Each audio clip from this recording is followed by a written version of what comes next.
Hi കൂട്ടുകാരെ, ഇന്ന് നമ്മൾ കൊഴുക്കട്ട ഉണ്ടാക്കുന്ന ഒരു റെസിപ്പിയാണ് കാണിച്ചു തരുന്നത്. കൊഴുക്കട്ട മാവ് ഒക്കെ റെഡിയാക്കി നമ്മൾ കൊഴുക്കട്ട ഇങ്ങനെ സോഫ്റ്റായിട്ടും അതുപോലെ വളരെ നൈസായിട്ട്, അതായത് വളരെ നേർമയിൽ എങ്ങനെ ഉണ്ടാക്കാൻ പറ്റുന്നതാണ് നമ്മൾ ഈ വീഡിയോയിലൂടെ കാണിച്ചു തരുന്നത് കേട്ടോ. അപ്പോൾ എല്ലാവർക്കും നമ്മുടെ ചാനലിലേക്ക് സ്വാഗതം. ഇതുപോലുള്ള വീഡിയോകൾക്കായിട്ട് നമ്മുടെ ചാനലൊന്ന് സബ്സ്ക്രൈബ് ചെയ്ത് കൂടണേ.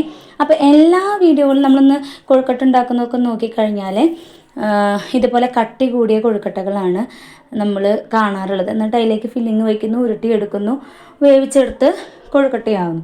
അപ്പോൾ അതിൽ നിന്ന് വ്യത്യാസമായിട്ട് ഞങ്ങൾ ചെറുപ്പത്തിലെ പപ്പയും മമ്മിയൊക്കെ ഉണ്ടാക്കുന്ന രീതിയിൽ, പപ്പയുടെ അമ്മയും അതുപോലെ മമ്മിയുടെ അമ്മയൊക്കെ ഉണ്ടാക്കുന്ന രീതിയിൽ ഉള്ളിത്തുണ്ട് കനത്തിൽ ഇതുപോലെ എങ്ങനെയാണ് കൊഴുക്കട്ട ഉണ്ടാക്കുന്നതെന്നാണ് ഇതിൽ കാണിച്ചു തരുന്നത് കേട്ടോ.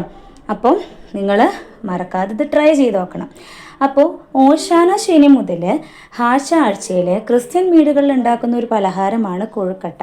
ഞങ്ങൾ പെസഹ വ്യാഴം വരെയും മമ്മി കൊണ്ട് ഇത് ഉണ്ടാക്കാറുണ്ട്. കാരണം അത്രയും ടേസ്റ്റ് ആണല്ലോ, പ്രത്യേകിച്ച് ആ ഫില്ലിങ്ങിന്. തേങ്ങയും പഞ്ചസാരയും ഏലക്കാപ്പൊടിയും ചുക്കുപൊടിയും ഒക്കെ ചേരുമ്പോൾ അതിനൊരു പ്രത്യേക രസമാണ്.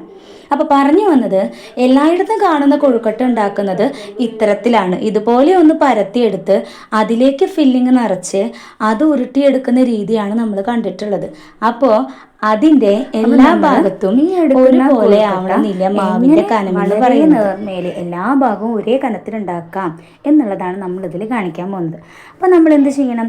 ആദ്യം ഒരു ഉരുള എടുത്ത് ആ ഉരുള ഇടത്തെ കയ്യിൽ വെച്ച് വലത്തെ കൈയിൻ്റെ തള്ളവിരൽ ആ ഉരുളയിലേക്ക് ഇറക്കി ഇടത്തെ കയ്യിൽ ആ ഉരുള റൊട്ടേറ്റ് ചെയ്യുന്നതിനോടൊപ്പം തന്നെ നമ്മുടെ തള്ളവിരൽ, വലത്തെ കയ്യിലെ തള്ളവിരലും ഒരുമിച്ച് റൊട്ടേറ്റ് ചെയ്യാം. അങ്ങനെ ചെയ്ത് വരുമ്പോൾ നമുക്കിതാ ഇതേപോലെയുള്ള കൊഴുക്കട്ട നമുക്ക് കിട്ടും. നിങ്ങൾ നോക്കുകയാണെങ്കിൽ കാണാൻ പറ്റും, അതിൻ്റെ എല്ലാ ഭാഗവും ഒരേപോലെ നൈസായിട്ട് വന്നിട്ടുണ്ട്, ഒരേ കനത്തിൽ വന്നിട്ടുണ്ട്. തന്നെയല്ല, അതിനുള്ളിലേക്ക് നമുക്ക് നിറയെ ഫില്ലിങ് വെച്ച് കൊടുക്കാനും പറ്റും. ഇതെല്ലാം നമ്മൾ അങ്ങനെ ഉണ്ടാക്കിയെടുത്ത കൊഴുക്കട്ടകളാണ് കേട്ടോ. അതിൻ്റെ വായ്ഭാഗം കണ്ടോ, അതിൻ്റെ ഉള്ളിലേക്കും അത്രത്തോളം ആഴത്തിൽ നമുക്ക് ഫില്ലിങ് നിറച്ച് കൊടുക്കാനായിട്ട് നമുക്ക് സാധിക്കും. അപ്പോൾ അത്രയും ടേസ്റ്റിൽ നമുക്ക് കഴിക്കാം. അല്ലാതെ ഫില്ലിങ് കുറവ് മാവ് കൂടുതലുമായിട്ടുള്ള കൊഴുക്കട്ട കഴിക്കാൻ വലിയ ടേസ്റ്റ് ഒന്നുമില്ല. കണ്ടോ, വലിയ സ്പൂണാണ്. ചെറിയ സ്പൂൺ എടുത്തപ്പോൾ അത് മോന് വേണമെന്ന് പറഞ്ഞാൽ അത് അവൻ കൊണ്ടുപോയപ്പോൾ വലിയ സ്പൂണിൽ നിറയ്ക്കുവാണ്. ഇത് നിറച്ച് കഴിഞ്ഞാൽ അതിൻ്റെ വായതാ ഇങ്ങനെ ചെറുതായിട്ടൊന്ന് ഞെറിഞ്ഞ് പൂട്ടിക്കൊടുത്ത് കഴിഞ്ഞിട്ട് നമുക്കത് ആവിയിൽ വേവിക്കാം. അല്ലെങ്കിൽ ജസ്റ്റ് നമുക്ക് പൂട്ടി കഴിഞ്ഞിട്ടൊന്ന് ഉരുട്ടിയെടുക്കണമെങ്കിൽ ഉരുട്ടിയെടുത്തിട്ടും ആവിയിൽ വേവിക്കാം. അപ്പം ഇങ്ങനെയാകുമ്പോൾ നമുക്ക് മാവിനോടൊപ്പം കടിക്കാൻ അതിൻ്റെ ഫില്ലിങ്ങും കൂടെ കിട്ടും. നേരത്തെ കാണിച്ച രീതിയിലാണെങ്കിൽ, അതായത് നമ്മൾ മിക്കവാറും കാണുന്ന രീതികളിലാണെങ്കിൽ അതിന് മാവായിരിക്കും കൂടുതൽ നമുക്ക് കടിക്കാനായിട്ട് കിട്ടുക, ഫില്ലിങ് ആയിരിക്കില്ല. അപ്പോൾ ഇതിൻ്റെ എല്ലാ ഭാഗത്തും നമുക്ക് ഒരേ കനത്തിൽ നമുക്ക് കടിക്കാനായിട്ട് പറ്റും.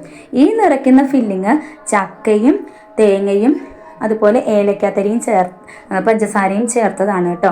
ചക്ക അരിഞ്ഞിട്ടതും നേന്ത്രപ്പഴം അരിഞ്ഞിട്ടതും അത് ഓരോരുത്തരുടെ ഇഷ്ടപ്രകാരം നമുക്ക് ഫില്ലിങ് ഉണ്ടാക്കാം. ചിലർ അവിലും ചേർക്കാറുണ്ട്.